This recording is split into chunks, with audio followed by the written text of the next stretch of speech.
राधा और कृष्णा, दो नाम जो समय और आयाम के बंधनों से परे एक प्रेम कहानी में सदा के लिए जुड़े हुए हैं।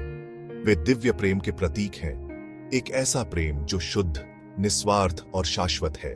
कृष्णा विष्णु के 8वें अवतार दुनिया को बुराई से मुक्त करने के लिए जन्मे थे।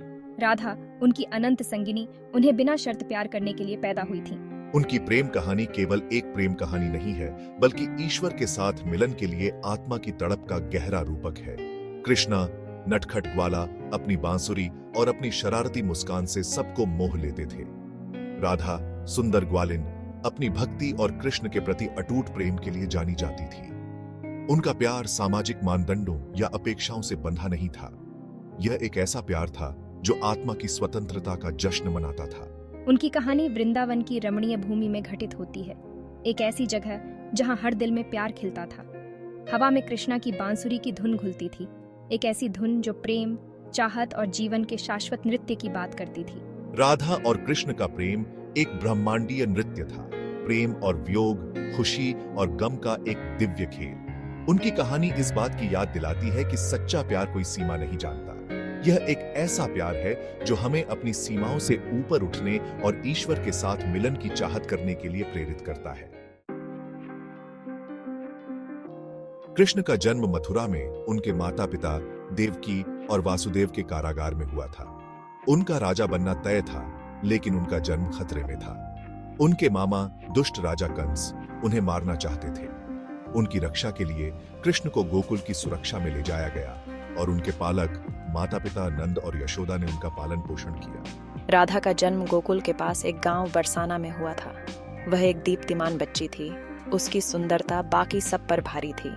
किंवदंतियों का कहना है कि जब उनका जन्म हुआ था तो उनकी आंखें बंद थीं और उन्होंने पहली बार कृष्ण की बांसुरी की आवाज सुनी तो ही अपनी आंखें खोलीं।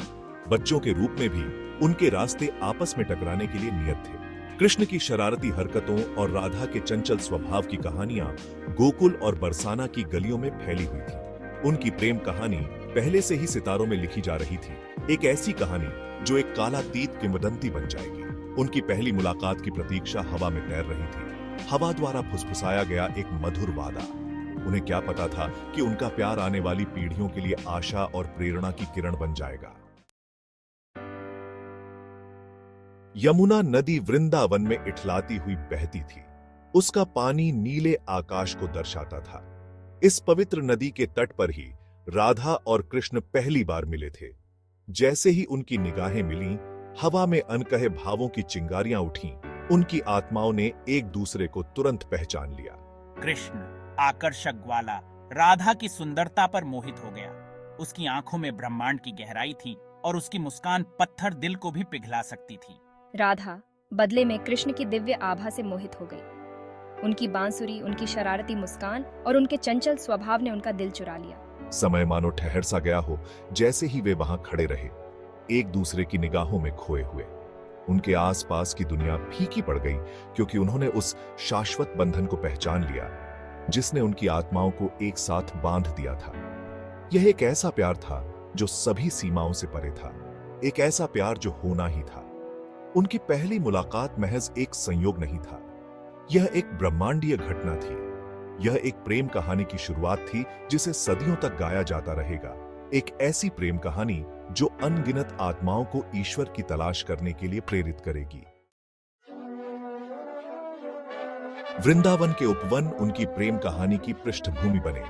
सरसराते पत्ते उनके प्रेम की दास्तां सुनाते थे और फूलों की मीठी खुशबू उनकी प्रीत को हवा में बिखेर देती थी।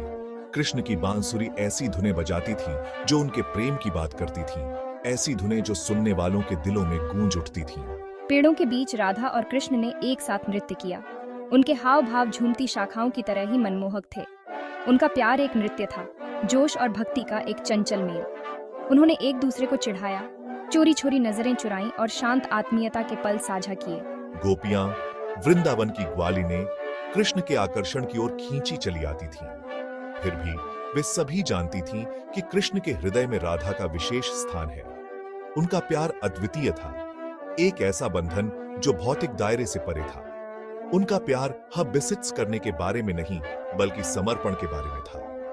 यह दो आत्माओं के दिव्य मिलन का जश्न मनाने के बारे में था।